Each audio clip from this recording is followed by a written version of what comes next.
दोस्तों, नीम की ठंडी छांव में जमीन पर आसन लगाए गुरुजी अपने शिष्यों को शिक्षा दे रहे हैं। नीम के पेड़ से थोड़ी ही दूर पर आम का एक पेड़ है, जिस पर कबूतर पंछी के दो भाई बैठकर विश्राम कर रहे हैं। नीचे बहेलिया शिकार की ताक में है।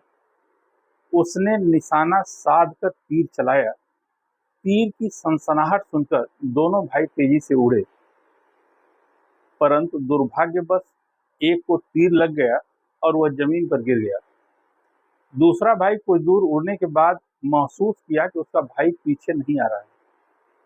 उसे मालूम था कि वापस गए तो उसका भी वही हश्र होगा जो उसके भाई का हुआ है। परंतु बंधु प्रेम में व्यथित उससे रहा नहीं गया और वो लौट कर वापस आया, और वही हुआ जो उसने सोचा था।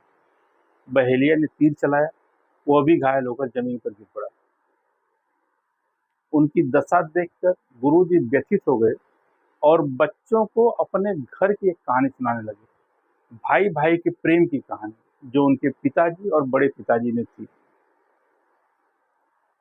इसी कहानी को मैंने प्रेम सरिता शीर्षक से लिखा है। कविता को सुने, सबके बंधु प्रेम को समझें। वीडियो को लाइक करके हमारा उत्साहवर्धन करें तथा चैनल को सब्सक्राइब करें, जिससे हमारे आने वाले वीडियो के बारे में आपको सूचना मिलती है। सुने, हरित पर्ण पर श्वेत पुष्प से शोभा बनी निराली है। पुष्प भार से बोझिल कैसी झुकी नीम की डाली है। मधु तृष्णा से प्रेरित होकर जीव अनेकों आते हैं। मधुमक्खी तितली भौरे भी फेरे सतत लगाते हैं। मौसम देख सुहाना गुरुजी शिष्यों को बुलाए हैं। नीम वृक्ष के नीचे धरणी पर आसन सभी लगाए हैं।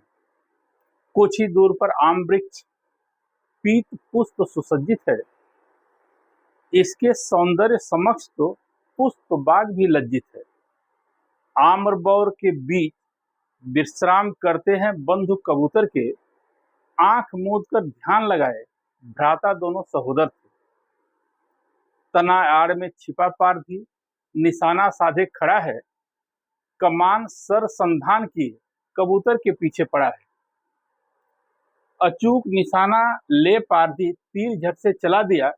तृष्णाग्रस्त स्वार्थी तनिक ने जीव पर दया किया। सर की सरसराहट सुन पंछी वृंद झट उड़ पड़ा। एक भाग्य से बच गया, दूसरा जख्मी हो गिर पड़ा। बहुत दूर जाने के बाद उसने पीछे मुड़कर देखा। साथ सहोदर नहीं था, ना दिखे कोई उसकी रेखा। भाई बिन अकेले पंछी को निरा चैन न आता था। आगे जाने के लिए अब तो पर भी हिला न पाता था। तरु के नीचे अभी पारधी ताने हुए निशाना होगा। बंधु समीप जाने पर निश्चित ही जान गंवाना होगा। फिर भी उसे चैन न आया, लौट पुनः तरु पर आया। एक तीर के वार से ही वह भी अपनी जान गंवाया। बंधु प्रेम देख का आचार्य की आंखें भर आई। शिष्यों को देख उन्होंने भ्रातृ प्रेम की कथा सुनाई। इंसान बीच में अब सब प्यार दुलार समाप्त हुआ। ईर्ष्या तृष्णा ने घेरा, हर दिल में हिंसा व्याप्त हुआ। भाई भाई का दुश्मन बना, फूटी आंख न भाता है। मौका मिले तो भाई का हिस्सा भी हड़प जाता है। पहले ऐसा नहीं था। लोग हृदयस्थ प्यार करते थे। भाई भाई के लिए निज जान न्यौछावर करते थे। मेरे पिताजी दो भाई थे। बड़े भाई 2 वर्ष बड़े थे। पिताजी अनपढ़ थे, पर बड़का बाबू लिखे पढ़े थे। मेरे बापू परिवार देखते, बड़े पिता अध्यापक थे।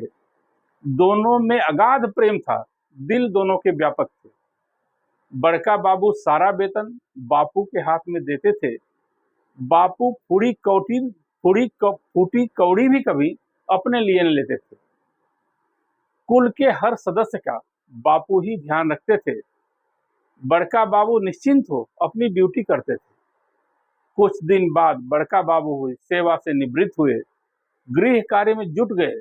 जब शासन कार्य से मुक्त हुए, निवृत्ति लाभ से अर्धभाग बापू को वे देना चाहें। बापू ने पैर पकड़ लिए, कर जोड़े निज बात कहे। सेवा के मधुर फल पर सिर्फ आपका अधिकार है। इसमें हिस्सा लेना मेरी आत्मा को नागवार है। अग्रज के लाख प्रयास भी बापू ना तैयार हुए, देख जिद निज अनुज की, ज्येष्ठ पिता निराश हुए। थक हार कर उन्होंने निज महाबाण संधान किया, अन्न जल छोड़ आमरण अनशन का ऐलान किया।